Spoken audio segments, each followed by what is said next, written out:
Welcome to Influential Entrepreneurs, bringing you interviews with elite business leaders and experts, sharing tips and strategies for elevating your business to the next level. Here's your host, Mike Saunders. Hello and welcome to this episode of Influential Entrepreneurs. This is Mike Saunders, the Authority Positioning Coach. Today we have with us Kevin Knebl, who is an international speaker, author, trainer, and executive coach. Kevin, welcome to the program.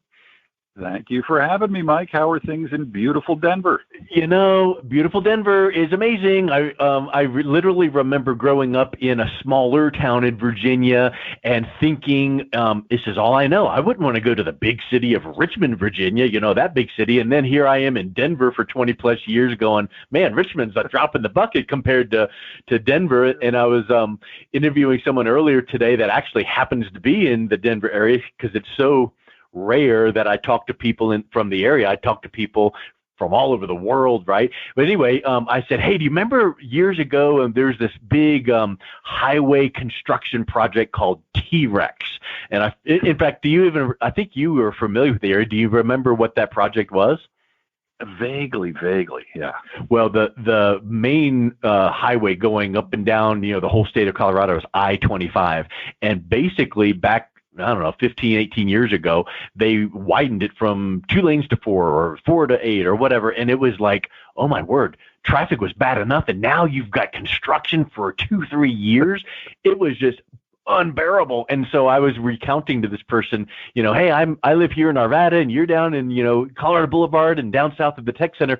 I used to drive from here to there in the middle of T-Rex. And if I got to work in 1 hour, I was throwing a party. And it's like, man, for the last 10, 12 years, for me to be able to be working remote, virtual from my home office, what a blessing that is. So yeah, Denver is just spectacular. We love Denver. Of course, this summer has been challenging with air quality because all the fires. I interviewed someone today who's an HR specialist, and she is in California. And I'm like, hey, we're getting your fire smoke in Denver, and our air quality is so challenging that we don't go out and ride bikes as much or run or walk because the air quality is so bad. But all that to say is we love Denver, and I'm excited to talk to you because you're such a vast, your history and your history in business is so vast, and to have 1,900 plus LinkedIn recommendations is spectacular, and all of the things that you do. So I'm excited to talk to you. Give us a little bit of background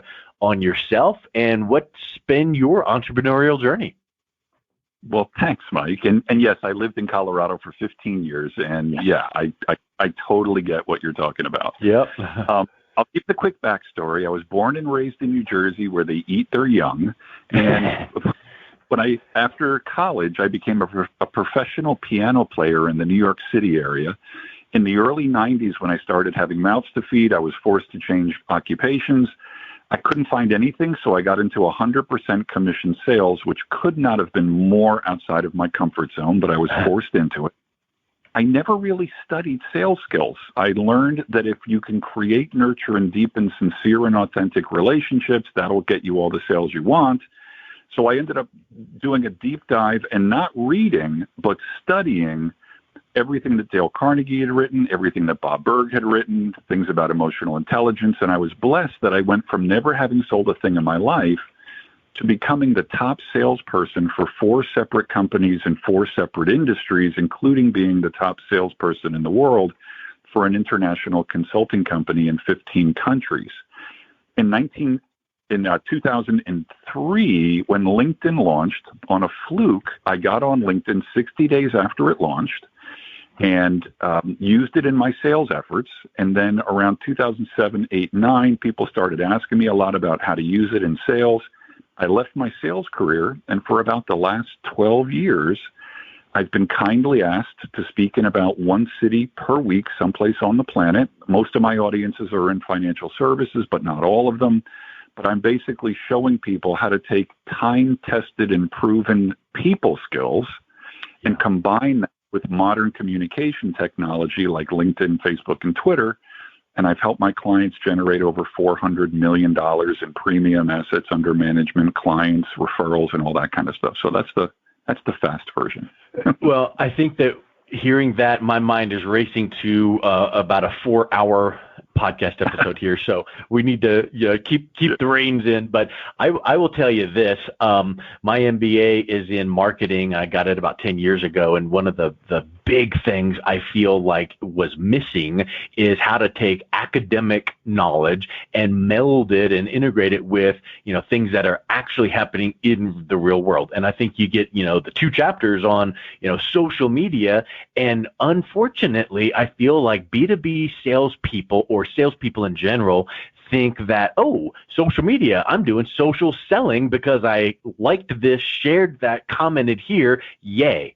And I feel like, and I know we can go on and on and on about this one thing here, but I feel like salespeople feel that they're doing something, but in reality, they're not selling, they're hiding behind the computer. Yes, some of them are. Well, I think what you find is that amateur salespeople are amateurs whether they're online or offline. Yeah. You can't outrun your character. So if you're someone who, half-asses it, pardon my language, you're gonna half it on online too. So yep. I find that social media is a great way to really quickly determine whether somebody is playing at the top of their game or whether they're just going through the motions. Yeah, 100%. And I think that when you have the quote unquote phrase digital marketing, right? Shiny object syndrome kicks in, because whether it's LinkedIn, we see Facebook or whatever tool or platform, you see all of these, advertisements. Hey, financial professionals, you can, or hey, attorneys or whatever industry that you're in, check out my blah, blah, blah, which helps you blah, blah, blah. Well, unfortunately, some of the best copywriters in the world are putting those ads together, and you're like, dang, that sounds good. Yeah. And you get distracted. Well, here's the problem with that. You never give enough time for that one of those shiny objects that you find are probably great, but you gave 4 seconds of attention to it and it didn't pan out. So you jumped to the next one, when in reality, if you had just kind of done it, whatever that was, it probably would have worked just fine, but you never give it enough chance to work. You want to know why they don't give it enough chance to work? Because they have ADD and shiny object syndrome, and they don't, but no, what is the real answer? I'll say it, but I'll say it a little more bluntly. Because they don't understand how life works. They're looking for shortcuts. By definition, if you're looking for a shortcut, you don't have wisdom. Because the wisdom says, put in the effort and you will get the results. And because we live in this incredibly, Mach 5 with your hair on fire society, a lot of people have forgotten or maybe never learned that success is actually quite simple. Figure out what you want, determine what the price is in terms of time, effort, and money, and then just put in the time, effort, and money. But people are looking for shortcuts, and when you look for shortcuts, it rarely, if ever, works out. So it's not that people are stupid or anything. It's just that they don't understand the common sense approach to life. And I know that sounds very philosophical, but it's not. It's very practical. 100%. And I think that we all stay so busy and pulled in millions of directions, and we do it to ourselves. Number one, I think that as humans, we tend to not even know how to say no, because we're people pleasers as a whole. And it's like, hey, and you're like, yeah. And all of a sudden you wake up and you're like, I'm just overwhelmed that I can't, get out of this and that. They're all important. Well, you need to carve out those non-negotiable times. But the point is, you need, as a professional, whatever, if you're a sales professional, if you're a financial professional, you need to realize that your target audience are as busy as you are, and what can you do to cut through the clutter and stand out as that person that probably is a trusted advisor, but gets you the quote-unquote at-bat. Meaning you're not going to sit there on LinkedIn and go message, and ding, here's my credit card, or here's my portfolio. But guess what it could do? It could be like, let's tap you on the shoulder, and maybe the next step is not just a connection. And then how many times have we had someone connect with us on LinkedIn and then nothing? what's the next step? And I will give you an example of how to do this well. Number one, I am holding in my hand a piece of cardboard with your picture on it and all of your contact information and your images of your book and a handwritten note. Hi, Mike. Thanks for your time today and looking forward to our podcast interview. Well, you and I connected on LinkedIn, and we didn't just leave that. We then were like, hey, let's jump on a call and just kind of get to know each other. And then it could have just been a quick call and, hey, see you around the LinkedIn sphere. But we decided, hey, we got a lot to talk about. Why don't we do a podcast interview? And you didn't just go, let's see what I can get out of old Mike Saunders. You took the time to physically write a line and spend a stamp and drop me a note in the mail, and that cuts through the clutter. And how much time and effort was that? Come on, a minute and a half and 50 cents for postage. So those kinds of things intertwine with the digital tools of social media. Now we've got the power of social with the power of personal relationship. And if the people you are coaching, I'm confident you teach them to do the same thing, now they're going to rise to the top, cut through the clutter, and whatever they're selling or doing, they have at least another at-bat to go, let's just see where this relationship could go. Well, very, very well said. Yes, what I call it, and what I've always called it, is being high-tech, high-touch. Yeah. As the technology continues to advance, and it will, right? Yeah. When we were around, when 8-track players were around, we thought that was state-of-the-art. Now we look back at that and laugh. Yeah. Listen up, folks, listening to this. Hello, people in the future. Give it 5 or 10 years, and the technology that we think is so mind-boggling now is going to be the 8-track player. Yeah, people are going to go MP3. You're an old codger. As technology advances, human nature doesn't change. But what most people have forgotten is they've forgotten some of the high-touch ways that we used to interact in business before Al Gore invented the internet. Yep. And what I teach my clients is, yes, let's get a working knowledge of LinkedIn or Facebook or whatever platform you want, but let's not forget some old school, extremely simple, and almost no cost, high touch approaches to create, nurture, and deepen relationships. Yes. So, it's really the irony of ironies is actually it's so much more simple to do what I'm teaching than what most people are doing. And the results are infinitely better. Yeah, it's great. 100%. So I gave that example of connect on LinkedIn, have a quick phone chat, drop a card in the mail. What's another example that you teach your clients how to use digital and relationship building together? What would something else look like? Well, another example would be most people in business lead with capabilities, even though there's very little evidence to suggest that actually works. They immediately are trying to impress you with how good they are at what they do or whatever. Most people that are sophisticated, they see that coming 5 miles away. Yeah. It would be smarter to just relax a little bit, take a deep breath, and lead with relationship. Now, that doesn't mean you're trying to become everybody's new best friend. But if you were to go look at somebody's LinkedIn profile or Facebook account, you would find a preponderance of information about that individual. Yeah. And I'm not saying to do this in a schmoozy, slick way. That's not at all what I teach. I teach nothing but sincerity and authenticity. But if you look at someone's LinkedIn profile, it is so easy to start a conversation with someone if you see something that maybe you have in common, or maybe a mutual friend. Or so I'm looking at your LinkedIn profile right now, and you're willing to tell me you went to Regis University. You and I have 149 mutual friends. Wow. You live in Denver, live in Colorado. I mean, it's a wealth of information that I could use if I was trying to just get into a conversation. See, most people in business, they've never studied conversations. They've studied various forms of BS, often referred to as elevator pitches and such. Yep. And there's a time and a place for that, but people don't talk in elevator pitches. People talk in conversational English. So often the primary reason why I help my clients make so many millions of dollars isn't because I turn them into little LinkedIn ninjas. It's because I help them relax a little bit and become a little bit more human like they were when they were younger, before they got thrown out into this crazy world where everybody's trying to impress everybody else. It's all about it's all ironic and it's all paradox. It's all about relaxing, being comfortable with yourself, and just doubling down on conversation and relationship building skills. Does that make sense, Mike? 100%. And I made 3 notes while you were mentioning that to go deeper. Do you know what everyone's favorite radio station is? WIIFM. Ding! You are one of the rare people that get that. I learned that or heard that first through years ago when I saw Brian Tracy speak in person, and I'll bet you he swiped it and adapted it from someone else. But yeah, WIIFM. What's in it for me?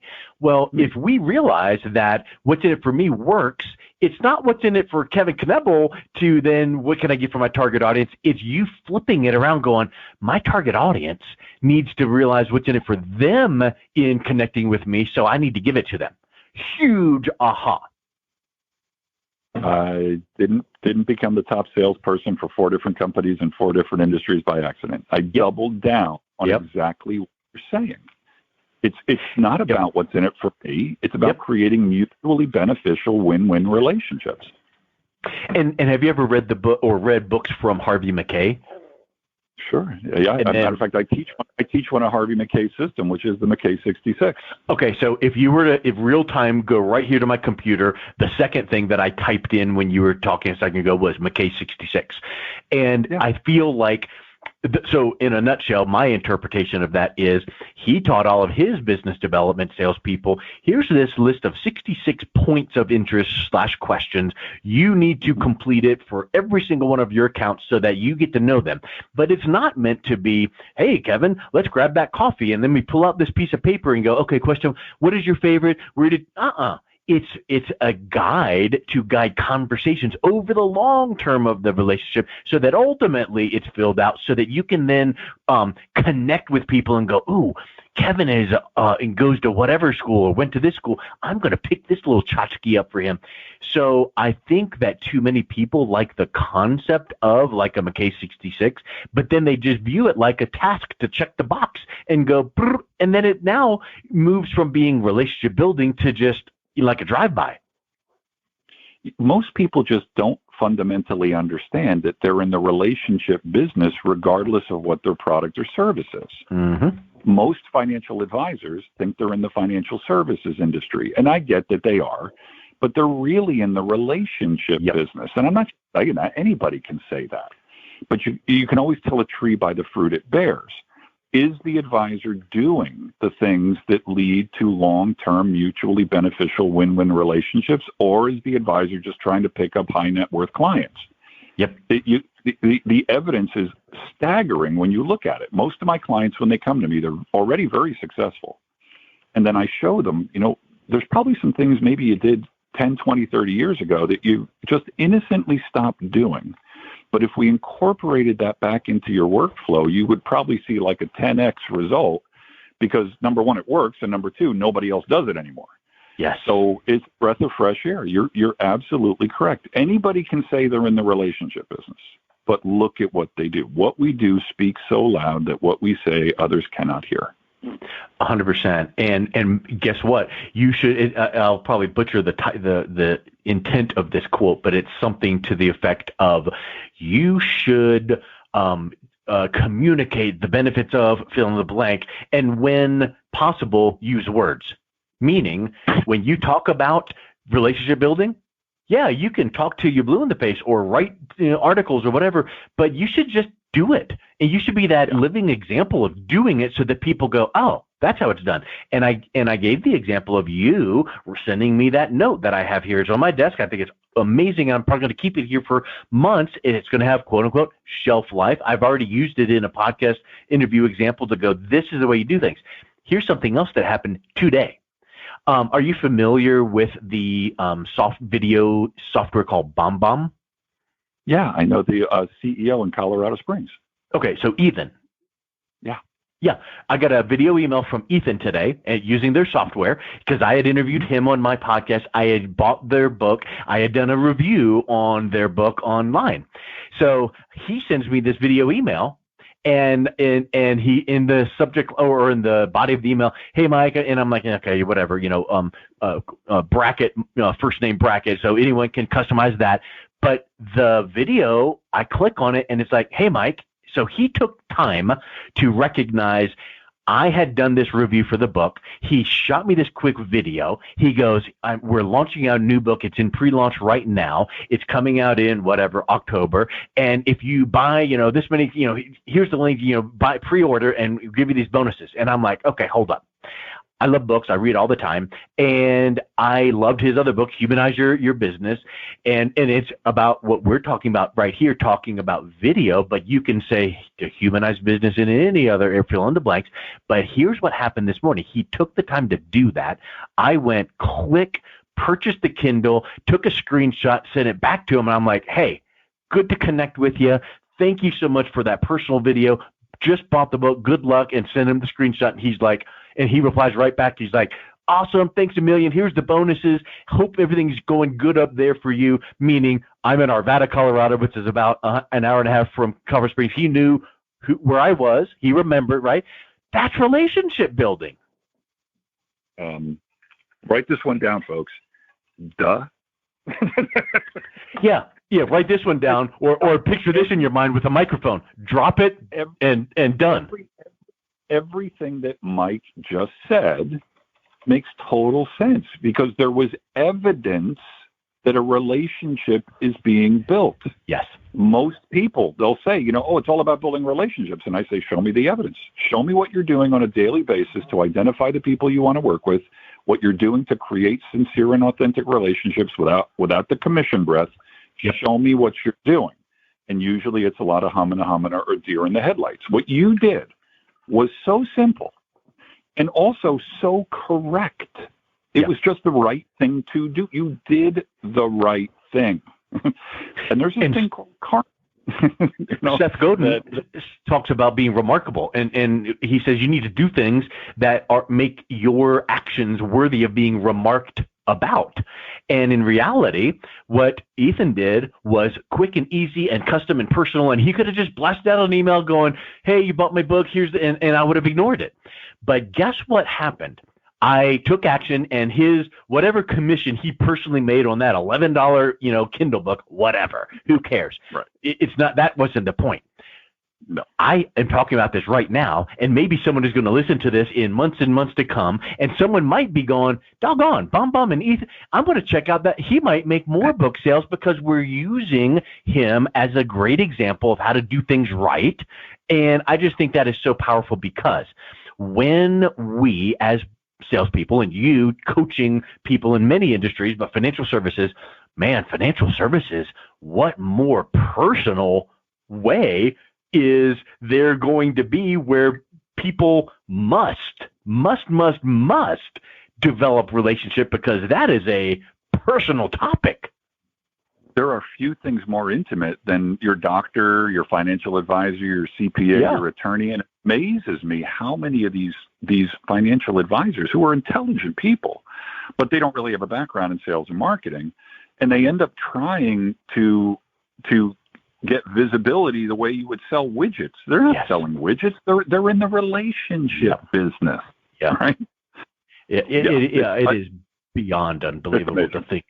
And okay, I'll give you one other, like story selling. You and I are just whipping out stories and examples, making business points, and we have not rehearsed this. This is you. In fact, we kind of chuckled before we started this call going, hey, guess what, Kevin? The 2 to 3 questions that you were asked to send me ahead of the podcast interview, guess what your questions were? You typed in whatever you want to talk about, Mike, and here we are bringing up some unbelievably wonderful business learning topics. I'll give you one more example about being out there and being found, and it's using social media, and this example is a personal example, not it didn't even result in business or whatever, but it shows the power of being being out there, right? Those digital breadcrumb trails.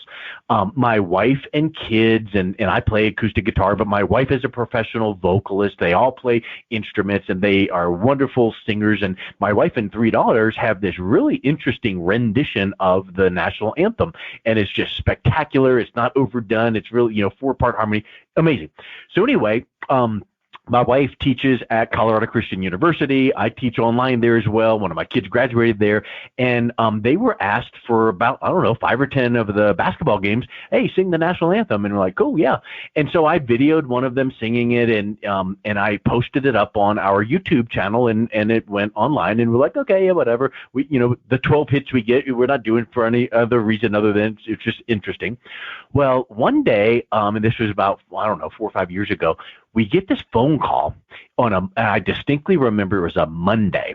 And tell me if, when you hear me explain what the voicemail message was, if you would just automatically stop and hit delete. Hello, this is Senator so-and-so. And we're like, oh, good night. But we listened to it enough to go, this is Senator so-and-so. I saw your video on the national anthem, and this is Monday night at like literally 8 p.m. He goes, would you be able to sing the national anthem for the starting of the Colorado Senate on Wednesday? Could you please give me a call back at home? And we're like, what? And so she calls back, talks to him, and they did it, and we have a video of that as well. And it was like unbelievable. It was just fun and neat for them, and not even a penny of income. But here's the business lesson. When he was in charge of setting up the national anthem being sung for this big opening day of the Senate, their group that they had booked, something came up they had to cancel, like literally 48 hours before, and he goes scrambling around, and he goes to Google and looks for national anthem quartet or national anthem whatever, the Colorado, and he sees online the video that I posted on our YouTube channel, and he saw the banner, Colorado Christian University banner in the background, because that's where they were singing a basketball game. And he's like, they're amazing. Yes, yes, yes. He calls up one of his contact friends at CCU after hours and goes, who are those people? They put him in touch with the athletic director, who goes, let me just find, okay, here's the phone number. And there you go. Now, that could have been a business thing that would have resulted in business. And that right there is the perfect example of everything you teach for people these days to use digital that turns into relational and real world. Yeah, that's how the world works. The world has always worked that way, so that people forget. They innocently forget that people do business with and refer business to people they know, like, and trust, just like Bob Burr says. Yep.